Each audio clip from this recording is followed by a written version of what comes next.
Hello, everybody. Meteorologist Jacob Campbell here with your WeatherNow forecast. Before I get into the high temperatures for tomorrow and Wednesday, I would just like to talk about the severe weather situation that's going on in Alabama and Georgia. So, essentially, there is a slight risk for severe storms for that area, and there's a high CAPE value, which CAPE stands for Convective Available Potential Energy. I'll make a video later this week, not on the forecast schedule, so it may be on Thursday or maybe even this weekend, detailing what exactly CAPE is and why it's important. But essentially, there are some very high values of CAPE in Alabama and Georgia right now.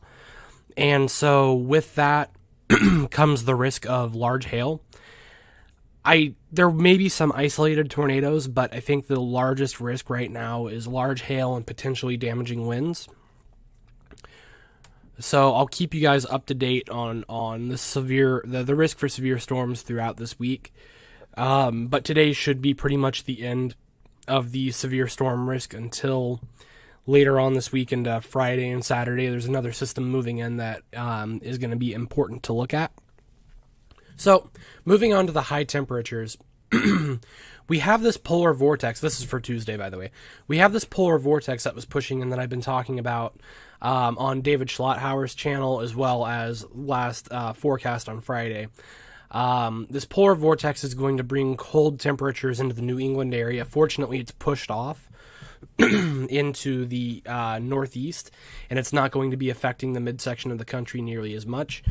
So places in Maine, New Hampshire, Vermont, and New York, you can be expecting temperatures in the 20s as your highs, which feels much more winter-like than it does spring-like.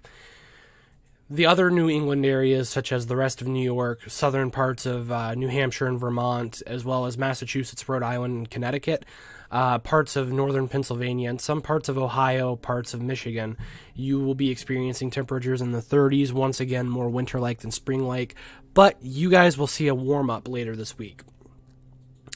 With this center of high pressure pushing in from Canada, we also are going to have a little ridge here of colder temperatures in the 40s, so once again not very spring-like, but those will also, you'll see actually a warm-up tomorrow, and I'll show that later. Parts of the midsection of the country, though, are experiencing that springtime warmth. Temperatures in the 60s throughout much of the Great Plains, even Texas and parts of the Deep South. Southern California is also going to be experiencing those temperatures in the 60s, as well as parts of Arizona, whereas the border parts between the temperatures in the 60s and the temperatures in the 40s, the 50s here are following the jet stream. And so areas in parts of Wyoming, Montana, South Dakota, Nebraska, Kansas, you can all expect some temperatures in the 50s. Now, parts of southern Florida and parts of Texas, as well as New Mexico, Arizona, and Southern California, you could see temperatures well into the 80s, which is very nice for you guys if you like the heat, which if you live down there, I suspect you might. And it'll just should be a beautiful day for you guys on Tuesday. Moving on to the high temperatures for Wednesday, here's the warm-up we were talking about. Throughout those areas, the polar vortex is still pushing out, so some areas of New England, especially the Maine, northern Vermont, and northern New Hampshire areas, you guys will have temperatures in the 30s. The rest of the country, though, very warm. Oh, and I forgot to say in the last slide, the Rocky Mountain area is always cold. It's always colder than normal than the rest of the country.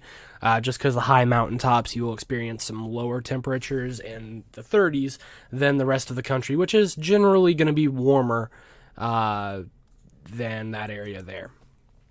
So once again, on Wednesday, we have that center of high pressure that's still bringing in the cold air here. And so you'll see 30-degree temperatures in Maine, New Hampshire, and Vermont, whereas much of the country is seeing temperatures from 40 and up. So the Midwest here into the East Coast, you're going to see temperatures in the 40s as the jet stream pushes to the south of you. And then temperatures in the really the heartland of the country, the Texas, Oklahoma, Kansas, Nebraska, Iowa, Minnesota, Missouri, Arkansas, Louisiana, all of you will see temperatures well into the 60s, as well as parts just south of the jet stream here. North of the jet stream, you're going to see temperatures in the 40s, as I was saying earlier, and even the Rocky Mountains are going to see a warm-up, experiencing temperatures in the 40s. Along the coastal regions of the West Coast, including parts of the East Coast, you're going to see temperatures in those 70-degree mark.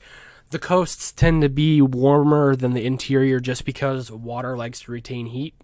And so if you're on a coastline, you've got the heat radiating off of the ocean. And so we see that there's been a slight expansion of this 90-degree temperature mark down here in Southern California, Arizona, and New Mexico area, as well as in Texas. The 80-degree mark has pretty much stayed the same in southern Florida. But those are the high temperatures you can be expecting in the next 2 days. I have to admit, I'm a little stripped on time, so I will not be counting in low temperatures in this one, but in future forecasts, I will have those. I have an exam tonight, so it's a little difficult to juggle it all right now. Moving on to the risk for severe storms. So this is on Tuesday, and you can see I've got the little chart up here. Thunderstorm risk. Parts of New Mexico and also northern Mexico and parts of Texas are just going to see a risk of thunderstorms. Nothing too severe looks to be brewing at this moment. Parts of Florida as well, the Georgia area and South Carolina, you guys can be experiencing some thunderstorms as well, even parts of southern Alabama. The Storm Prediction Center has really the coast of Florida under that thunderstorm risk. However, the models that I'm looking at are showing it really being north of Florida, so we'll see how that kind of pans out. Just know that Orlando and the coastal area of Florida, you guys are under a risk of storms. Nothing too severe, once again, looking at this time. On Wednesday, there is really no thunderstorm activity to be seen at this point. There is a disturbance that will be coming in off of the coast of the Pacific Coast and the Pacific Northwest that may bring thunderstorm activity.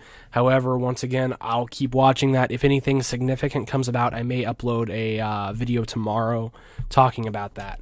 But the main story is there will be a warm-up throughout the interior of the United States, and there is that severe storm risk, the slight risk, in the Atlanta-Birmingham area. And so if you guys have a tornado warning issued or a severe thunderstorm warning, take all precautions you need. Your safety is of the utmost importance. So do not, don't take the warning seriously, essentially.